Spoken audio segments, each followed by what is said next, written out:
For the benefit of all our participants who are blind or have visual impairments, we ask anyone who speaks, all of our speakers, to please begin with a short self-description.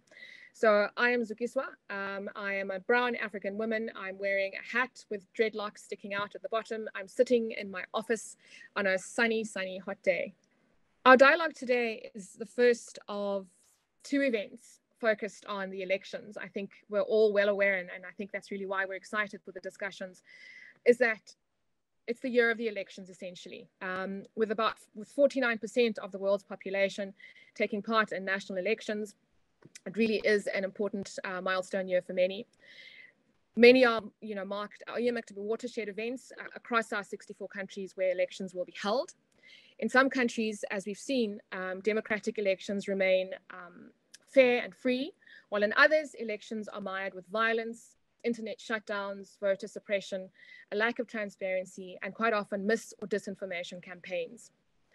For many, elections represent a test that measures the strength of respective democracies and resilience of democratic structures, of which citizen participation and agency is fundamental. Undoubtedly, the dominance of technological tools and platforms in our globalized economy, as well as the omnipresence, will be a key influence on the electorate, and of course on the electoral process as a whole across our context. So it's clear to us all, and I think it's been evident for a while, that tech tools can be used for good and for bad, for destructive reasons and for constructive reasons. In this dialogue, we're going to explore the tools that help democracies thrive, as well as tools that threaten the existence of our democracies globally. Our panel today will explore the challenges that are experienced during the election period, as well as the tech tools that are used or can be used to help us overcome those challenges. So that's really the core of our discussion today. We're also looking to share case studies from their region and talk about what has worked for and what has worked against our democratic principles as far as tech tools are concerned. So without any further ado and anything further from my end, I'm excited to introduce to you our speakers. We're really delighted to have our panel today.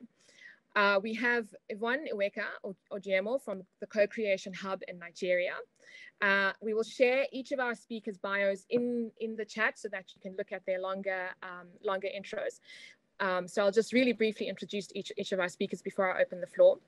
Yvonne is a social development professional and an adept social innovator, and she's really passionate about development for social change, which I think is really great. Robin Pasensi is from My Vote Counts in South Africa. And Robin is a researcher at a non-governmental organization called My Vote Counts, and her work focuses on the broad thematic area of money and politics. Keen to hear about the civic tech interventions from My Vote Counts, Robin. Cassie Claris is from Tactical Tech, my apologies, in Germany, in Berlin. And Cassie is a project coordinator at the Influence Industry Project, which is run by Tactical Tech. And it's an international NGO that promotes critical thinking and proactive responses through digital and media literacy interventions. Welcome to all three of you, Yvonne, Robin, and Cassie. And as just a reminder, please do begin with a self-introduction. Yvonne, should we begin? Should we hand over to you to kick us off with a bit of an intro? Hi, everyone. Good morning, good afternoon, good evening. My name is Yvonne. I'm wearing a white blouse. I'm a brown-skinned African woman on a dreadlocks. Today, I'll be sharing insights with you, like the moderator has rightly said. And I want to say thank you for this opportunity to be part of this awesome panel. I work at the Tech and Society practice of Co-Creation Hub. Co-Creation Hub is a innovation center dedicated to accelerating social capital for social development. And at my practice at Co-Creation Hub, at the Tech and Society practice, we work across three thematic areas, which is elections and governance, digital security, and threat intelligence. We also have a civic tech project, which we run at the governance and election unit called GoVote. It's a tool that is used to empower citizens to be able to participate in the electoral process. Basically, using the tool to engage citizens on advocacy, on how they can cast their vote, and also helping them to regularize their voters registration to be eligible to vote during election, whether at the federal, state, or the local government level in Nigeria. We also will be scaling this project across different locations in Africa because Co-Creation Hub is a Pan-African organization. We have offices in Rwanda, Kenya, and Namibia, also aside from the Nigeria office where I reside. I'm joining you today from my office. It's a sunny day, and I'm happy to be here. The influence of technology on democratic election in Africa cannot be overemphasized. And this is because technology has proven to enhance democratic process from the several elections that have held in Africa, like the Nigeria election that held, the election in Kenya that also held. Technology helps to raise awareness. Technology helps to boost voter regularization process, like we have seen. For us at Go, during the electoral process, we are able to use our Civic Tech tool and with the help of technology to get a lot of young people on board to be accredited to be eligible to vote for the election. So I would like to say that technology is a very great tool that is helping us, enhance the democratic process. Although there are also challenges that comes with technology, which I'll be sharing in the course of the conversation. Thank you for having me. Great. Thanks, Yvonne. Robin, if we could hear from you next, please. You can have your camera on and join us. Thank you so much, Suki, and hello and welcome to everybody who is joining us, particularly our international audience. My name is Robin Pasensi. I am a brown woman from Cape Town in South Africa. I have very short black or brown, almost black looking curly hair, and I'm very excited to be with you all today. The organization that I represent is an NGO called My Vote Counts. And our work is situated in the very broad area of democracy, particularly across three specific thematic areas. What we call intra-party democracy, so how political parties or institutions function internally, understanding how democratic or undemocratic that is, and that's just to better understand if they will be able to govern effectively in a democracy. Secondly, we have work on electoral reform. And thirdly is the platform or theme that I am engaged on, and that is the area of money in politics.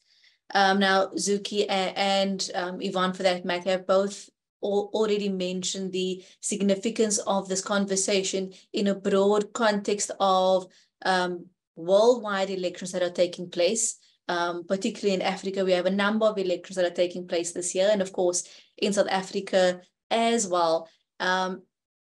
And I don't have to overstate the use of technology in our lives. One doesn't need to be an expert to understand that we use technology every single day. And given this particular zeitgeist, it is important when we have something as pivotal as democratic elections taking place that we understand the interplay between these two things. And for my sort of input, my initial provocations, I would just like to situate my arguments within the understanding of access to information and where we can have digital technology, particularly civic technology, helping to make access to information easier. So in the South African context, this will be 30 years since our first democratic elections in 1994. And it's seen by many as a watershed moment for the country. We continue to have issues bridging the gap between racial tensions, for example, feelings of an undivided country. There is high unemployment, crime, and in surveys like those done by Afrobarometer, decreasing trust in government and democratic institutions. So it's a really crucial moment that we have people engaging with their democracy and, of course, just going out there to vote.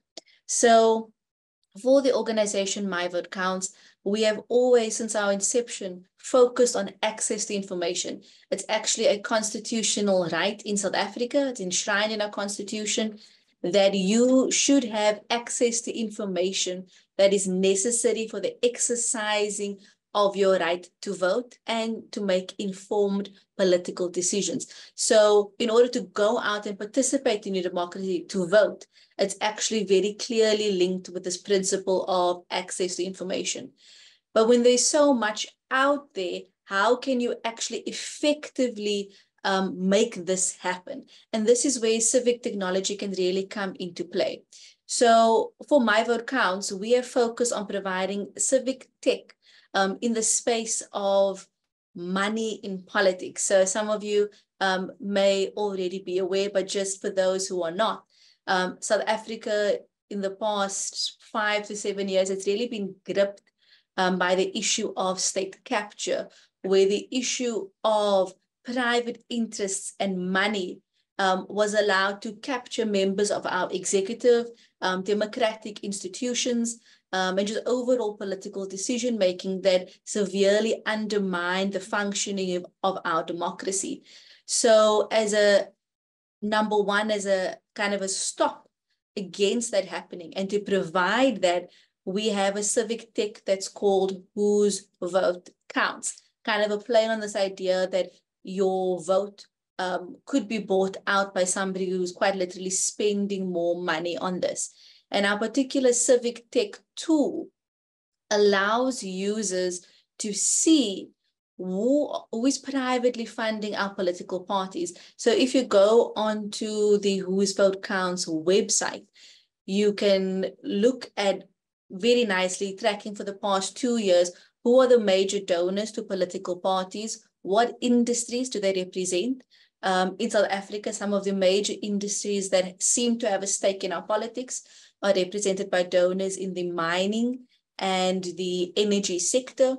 You can see what percentage of that money makes up total donations. So, for example, a key trend that we have been able to see with our civic tech, with this dashboard, is that in South Africa, we have a very small pool of elite donors who make up somewhere between 50 to 70% of the total private funding that a political party gets. So in other words, if these elite group of people were to pull out of South African politics, we would have a major issue in how these political parties will be able to function. So we can look at civic technology, for example, in the space of access to information as being really pivotal, not only in the run-up to elections, but even outside of that, because it allows users to be able to see what their political representative is doing. It gives you access to information that you could choose to vote or not vote, or to politically agitate in whichever direction you feel appropriate. But just in my closing comments before the next speaker takes over, I would also just like to mention that it is difficult to actually map how civic technology could properly take hold in a society that is as highly unequal as South Africa. So we generally do have issues of access to equipment, laptops, even cell phones, data, internet. And so I think as part of the conversation, there should also be what are the parallel processes that can be used in support of digital technologies. But I will close there, Zuki, and yeah, looking forward to the rest of the discussion. Thanks, Robin. It's always difficult to cut people off, but very fascinating, and looking forward to hearing more from both yourself and Yvonne. And before that, let's hear from Cassie. Cassie, please put your camera on and join us. Hi, everyone. My name is Cassie. I'm a white woman with brown hair and sort of large black headphones. I want to say thank you to the ICS Center for having me today, and also to Robin and Yvonne for sharing so much of your work so far. Yes, I'm the project coordinator for the Influence Industry Project at Tactical Tech, which is a nonprofit organization headquartered in Berlin, Germany.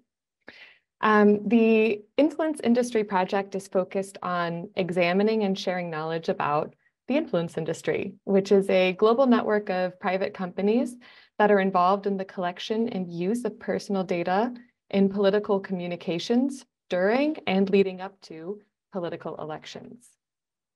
So these private firms can include companies that send targeted ads to social media profiles, companies that create audiences based on online habits, or even companies that actually collect the data from online. So in our project, we've identified 17 tools that are used by this industry in their creation of data-driven targeted political messaging, which is quite a mouthful. In the 6 years that we've been running this project, we've seen the gaps that exist in public knowledge and about how the industry works, including facts like how widespread this industry is, the techniques that are used, and also what data is even available. So we hope that by sharing our findings and resources, as well as highlighting other organizations and other investigators around the world who are doing work on these topics, we can help contribute to the discussion between policymakers, journalists, and voters as well. So the question that I think we're talking about today, very simplified, is if technology is overall good or bad for democracies. But I think that technology, as a very broad term, is just a tool, and one that requires examination, which is what we're all doing today, so very pleased. What's important is our approach in our thoughtful use of technology in democratic processes, such as elections.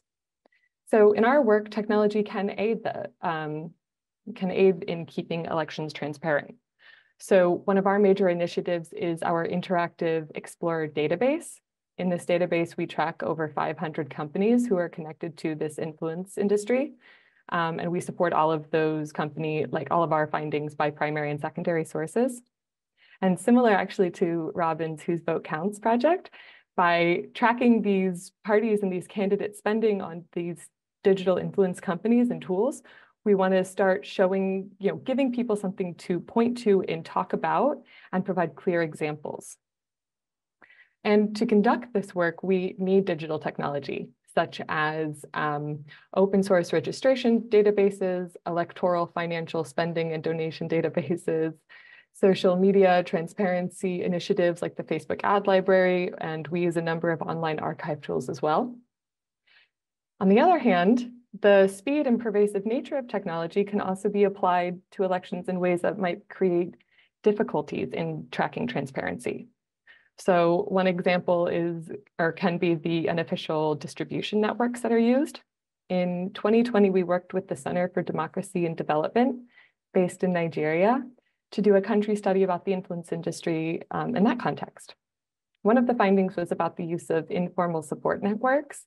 I think now we can also say influencers, who are able to operate outside of the formal spending processes. So from my understanding, a party or a candidate can unofficially pay or give patronage to groups or individuals in communities to spread messages of support, or even run negative campaigns without necessarily having to report it due to this gray zone in some third-party spending. But this, though I'm using an example from one of our partner in Nigeria created, this is a global complex topic. We have case studies and country studies from over 25 countries examining the exact same theme. So while unofficial support networks are not new, through digital technologies and informal messages, these informal messages can now reach larger audiences, and they're difficult to trace the sources back.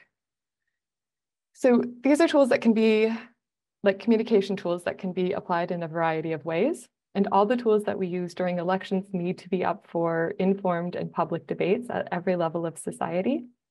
For many reasons, including lack of information, lack of accountability, and even consistent global media and also digital literacy education, we as a global community are often left without the necessary information to approach this topic and to really debate about how we want digital technology to be applied to communications during our elections.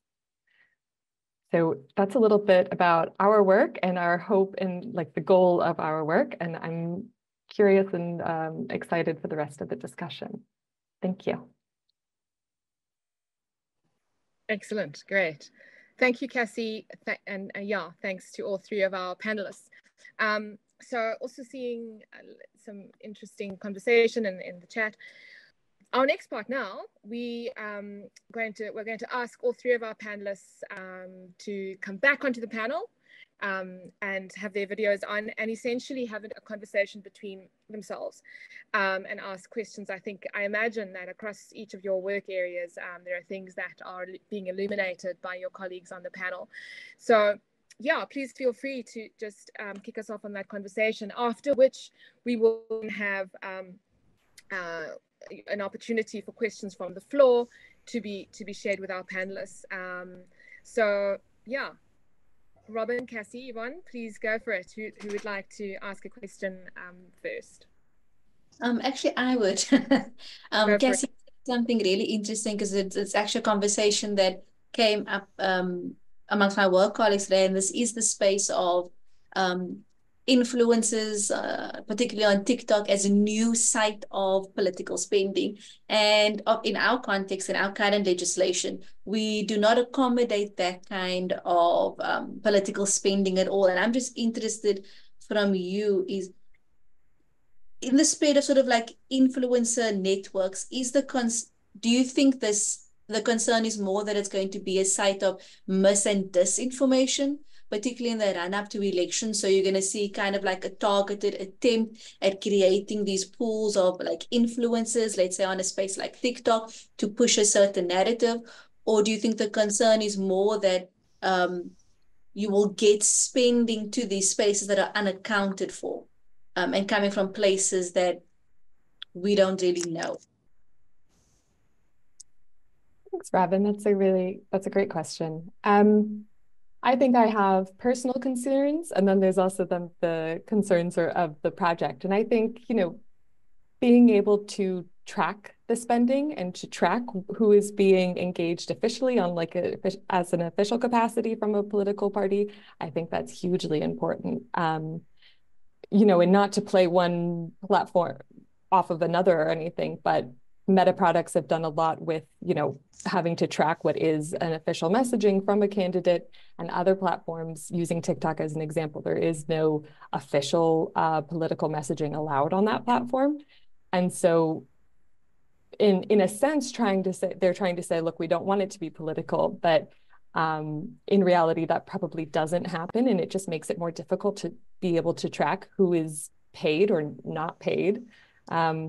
So I would say our concern is much more about just being able to keep it transparent for people to track and to know who's on the payroll, essentially, versus knowing or trying to judge what's being said or not said.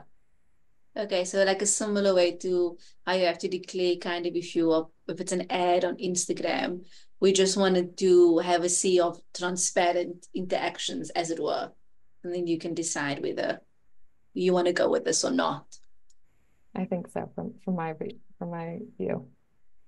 And actually, and I'm sorry, Robin, I had a question for you as well, because you were talking about, so our work is based so broad. There's so many influencers and companies and countries, and then you're working with such a small group of donors. And what was the reaction like when you published the Whose Vote Counts tool? From civil society, really good. The political response, not so much. And that was actually on trend for the entire sort of process around private funding information. In the South African context, it's taken, I would say, over 2 decades to have dedicated legislation about private funding. And this is partly where we source the information that you see on the tool. And throughout that sort of decades-long process, political parties were not happy at the at the prospect of this. And so something like the Whose Vote Counts tool, I would say probably not. We've seen a lot of take up from journalists who use it in the reporting, which was one of our explicit goals. But I will say it is limited somewhat because we are trying to push it out more publicly so we can get people on board. But yeah, it is very niche. Yeah, so I would like to contribute to what Robin and Cassia said. For us at GoVote, we believe that educating and empowering citizens through advocacy with the right tools will help us move faster with technological tools for democratic engagement. We believe that yes, the focus is on technology. There are different technological tools, but there are still a section of the population which might be likely skipped in our engagements, in our day-to-day activities as electoral champions. So for example, in the Nigeria 2023 election, where technology was deployed, and also the recently conducted elections in Kenya, we saw the role that technology played in terms of voters' awareness, in terms of integrity and accountability, transparency. It sort of boosted people's confidence in the process. We are not where we ought to be, but people sort of saw a progress from previous elections in these countries that I'm using as a classical example. So, for example, during the Nigeria electoral process, the PVAS was used for accreditation. There was a viewing portal where people can access results real time as they come in from the polling units. But in the process of transmission of results, a lot of things still happened because we saw the human factor playing in. So there is that negative part of technology, which has shown that the human factor can actually manipulate technology to undermine democratic process. And being that a lot of nations will be going to elections in this year 2024, which we have all termed the year of democracy, it is important to pay attention to these things such that technology is not used to undermine democracy. For example, I would like to say that there are bots, there are chat bots, there are social media platforms that people use to engage. We have also seen that during this election, there were political micro-targeting of people. There were political advertisement from candidates, from political parties, just to sort of confuse people on how to make up their mind on who to vote, who is the eligible candidate. I feel like technology is very important for our political advancement, but at the same time, if not properly deployed, it could be used to undermine democracy. And it will be interesting to just monitor the trend in the different elections that are coming up this year to see how even AI as a tool can be used to influence our political space to sort of, especially the voters, because, for example, they are usually the tool in the hand of the political class. So that's why as technology advances, there is need for more citizens' engagement to understand these digital tools, how to engage them and what not to do. And also in terms of data mining, we've seen that there are trends of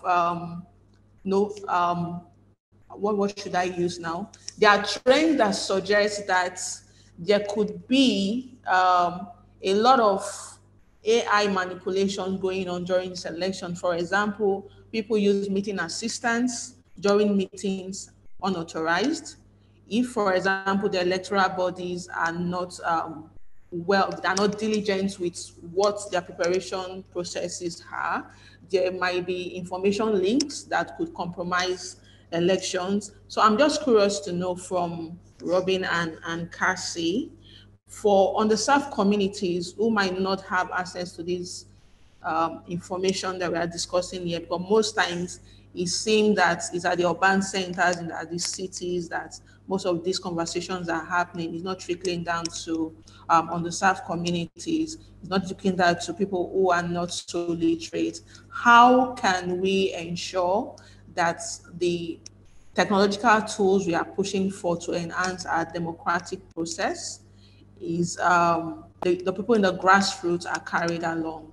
I just wanted to hear from both perspectives. Robin, you can go first. Thank you, Yvonne. And I must say, I agree with your sentiments as well. That I think digital technology does offer an opportunity to really amplify elections, democracy work in general, and it can be used for good. And I think Cassie mentioned this as well. But obviously, we can't ignore that there is a side to it. And my particular passion project is around the mis and disinformation that can be disseminated. For example, with your deep fakes, digital technology that can really undermine democracy and election work. But to your point, particularly, Yvonne, and that's what I mentioned towards the end of my opening comments, is that in South Africa, for example, we are a highly unequal society. Access is an issue. Not everyone is going to be working with digital technology. Even though we may feel that social media usage is ubiquitous, for example, it really isn't. Even what social media platforms are used, some people may say, well, TikTok is where everybody's at. In South Africa and on the rest of the continent, for example, Facebook is also still widely used, for example. And at least for my vote counts, it's really important that we pair sort of digital work with in-person, on-the-ground work. So, for example, in South Africa, community radio is really big. We have 11 official languages. Community radio is really important for disseminating information to outlying rural communities, just communities that are not in the metropole, as it were, and they can access information that way. Community newspapers also really important. And then also, we mustn't forget that we must also be focusing on in-person work, workshops, seminars. They can seem rather labor intensive, and you need a bit of resources to actually go out into these communities. But if we don't do that and we solely rely on the access to digital technology or digital information, we are cutting out a large swathe of the population. And it's really important to bring them in the more sort of traditional ways of interaction. Thank you, Robin. And Yvonne, also for that question. I think it's a really important part of the conversation that cannot be overlooked. So there's two things I would say. I mean, I think, you know, on the one hand, I think even people who might use digital technology every single day are not immune or are not immune to some of the maybe misinformation or maybe some of the I don't want to say tricks, but some of the techniques that are used that are manipulative or that can be misleading. And I think that that's a problem for users of technology around the world who have daily access to infrastructure and who don't. I think that's just a big gap that we have. And I think that's a problem, is that maybe just through daily interaction, some populations probably in, you know, countries with lots of infrastructure, that they are immune to these techniques, and they're not. And we're seeing the impacts of that, I think, around the world. But then also, Robin, what you were saying as well about different, I think about different methods of influence. Yeah, like social media gets a big part, but also what happens on Messenger, what happens on WhatsApp, what happens on Telegram, what happens on just like robocalls or getting text messages from a politician or from a candidate. We did one case study, and there was a political candidate that would send people text messages on their birthdays. And that was a hugely popular thing that this candidate would do, because they said, oh, wow, people like this candidate knows me and cares about me. Where did they get that information on their birthdays? Where did they get their phone numbers? So there's multiple ways that, you know, digital influence can show up beyond, I think social media gets huge like airtime, and it is a big topic, of course, to be sure, but I think that making sure that we're including experiences, voices, and narratives that are outside of social media, Robin and Yvonne, which you were both highlighting, I think is so important because it's not a one-size-fits-all industry. So thank you both so much for highlighting that. And if we have time, I have a question for Robin, but if we're out of time for this section, we can move on. I'm a terrible facilitator. I want to contribute. I'm struggling to hold all of you wonderful humans back on this panel, but I will have to. If we do have time at the end, perhaps we can. I'm very keen that we also surface questions from our participants. Thanks. Yeah, and really great interaction between yourselves. I think let's stay on. So our next session now looks just briefly at responding to questions from our audience. Some are questions that emerged prior to the session, so when people were registering.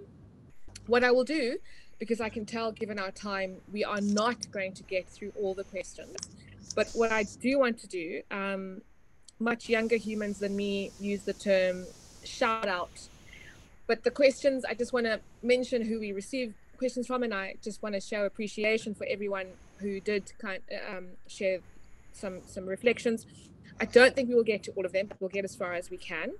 Our questions came from Ochieng at Transform Empowerment for Action Initiative, from Susie at Care International, from Yasmin at the Civic Tech Innovation Network, from Henry at the African Election Observers Network, from Iwan, it possibly is Iwan or Iwan, from the International NGO Forum on Indonesian Development, from Arome from the Center for Learning and Development, from Gentry at the Good Health Organization, from Ducky at the Heinrich Böll Stiftung Foundation. I do think there was someone from that foundation on the call, so maybe we'll try to surface that. From Azmat at the Foundation for Rural Development, Osman at Ghana Developing Communities Association, from Edgar at World Vision International, from Michael at Oxfam International, and Suraj at the Corporate Breakthroughs. Just wanted to do that because if we don't get to them, we will try to share in the resources after our session. I do see as well in our chat we have questions. So, panelists, we're going to have to manage our time very carefully. I would like to perhaps start with the questions in our chat box from our chat room. The first question that I see is from Tijan, who says, do any of the panelists know whether the Cambridge Analytica scandal in the 2016 US presidential elections led to any policy changes for data protection by social media companies? Would there be any likely actions in light of the increasingly profitable surveillance capitalism market? Potentially Cassie, but of course that's open to all our panelists.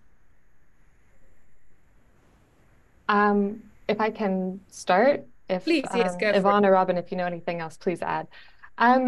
Well, Cambridge Analytica was mostly they were collecting third-party data from Facebook. So with Facebook, Mark Zuckerberg went on like that tour around. There was legislative investigations in multiple countries. I think they did 32 countries that they had used data in. With Facebook, yes, that's when I believe probably set into motion. They closed down how third parties were able to access information and what data they were able to collect. So which friends of friends, data was possible for third parties to look at and collect. And then also Facebook now has, and again, not championing one platform versus another, but they do have a pretty comprehensive ad library, which disclaimer system. So this is a political ad, and they have pretty comprehensive rules for who's allowed to officially campaign politically. So that was an outcome. And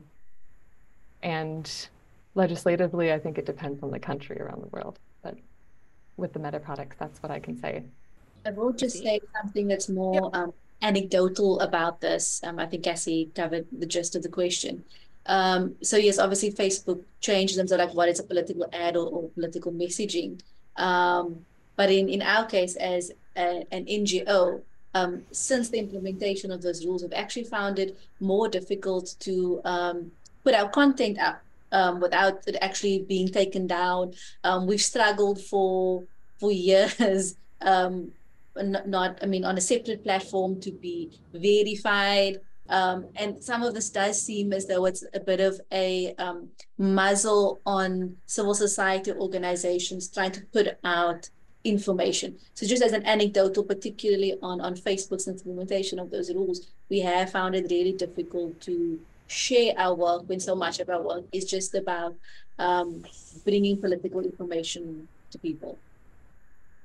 Yes, I would also allude to that because content are not flagged as political content. When you post, there was a time during the 2023 election, we wanted to sponsor some of our posts. We were not able to as a result of this regulation. But ultimately, I think each countries need to come up with policies and strategies, frameworks that would work for each country, and see how these big techs can align with that. Ultimately, we cannot have power in the hands of one person, which seems to be the case right now. Like big tech has control over some things that are not necessarily supposed to be. If we must move forward as countries, we must put frameworks and strategies in place to ensure that big tech companies protect people's data and also give access to information that are relevant rather than mining and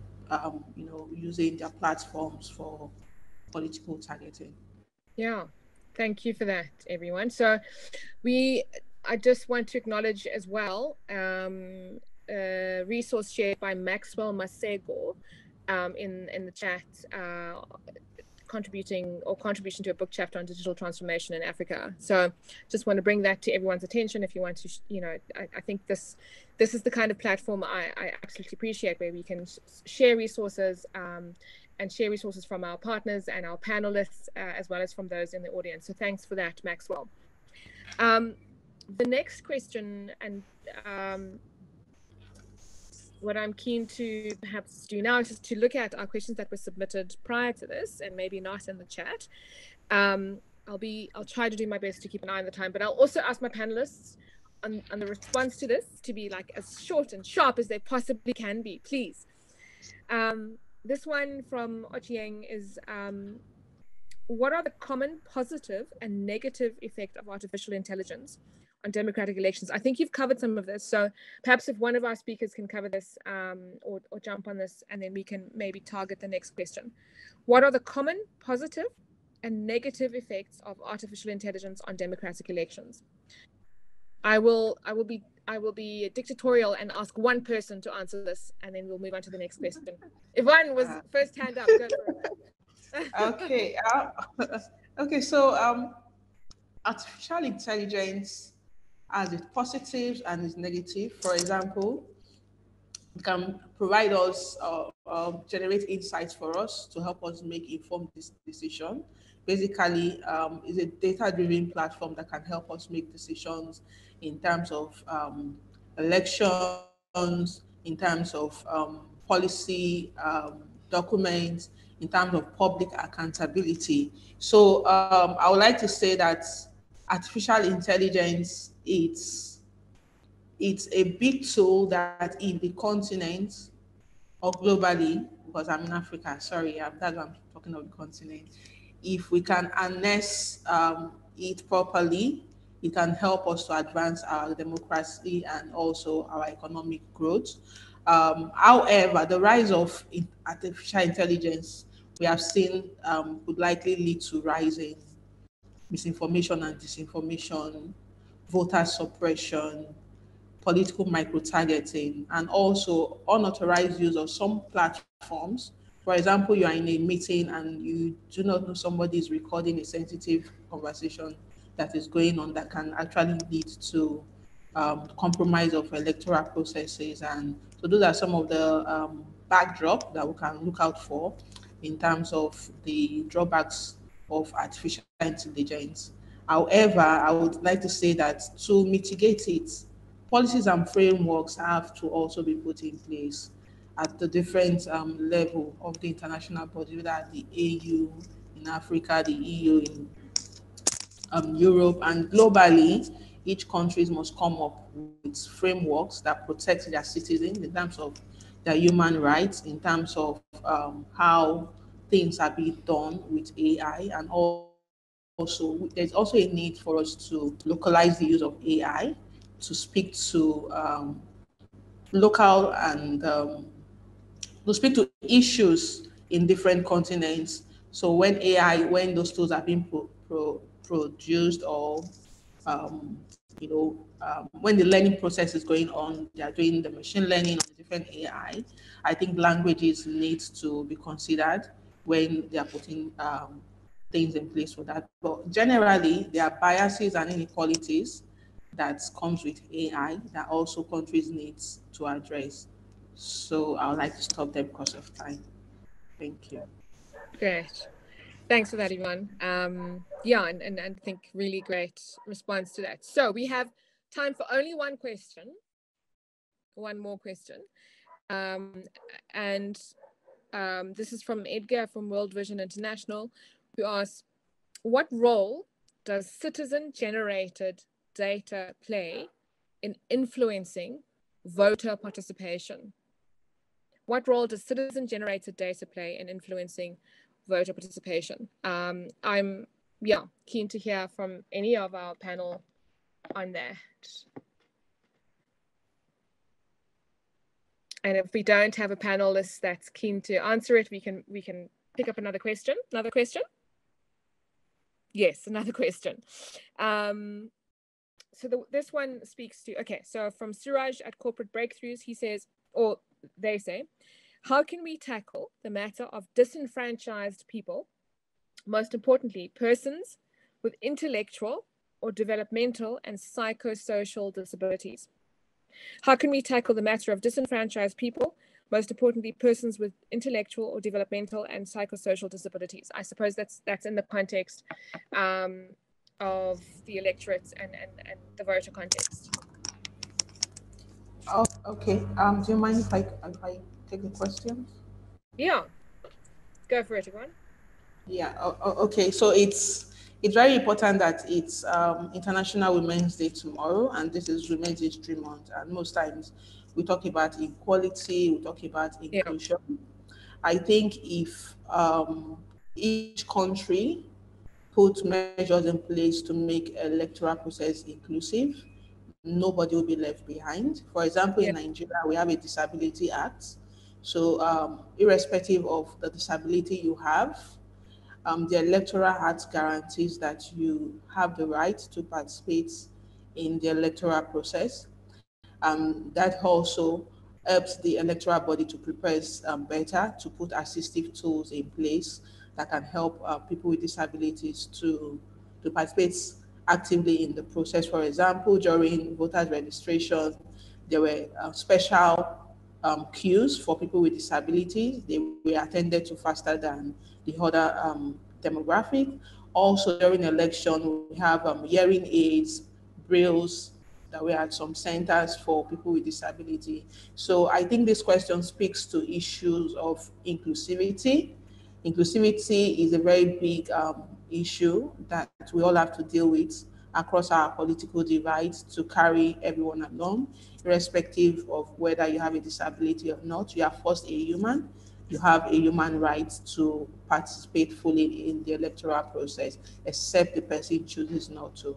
So I hope I got your question right. Yeah. Did I get your question? I feel you did cover it really well. Thanks so much, Yvonne. And fantastic thanks to our entire panel. Really appreciated your inputs and appreciate the time that you've taken to prepare your inputs. Unfortunately, we have now come to the very end of our session. I know that there were many other questions, that were shared, but perhaps we can, in sharing the session recordings, share any additional resources from our panel. Our panel organizations will be sent to all participants. So to everyone who attended the session, will get links and resources from us. But also, if you can send an email, Ryan, well, we will share the information and you can send follow-up questions and so on as you need. You can also access previous dialogues of our session for on-demand viewing on the digital dialogue section of the center's website.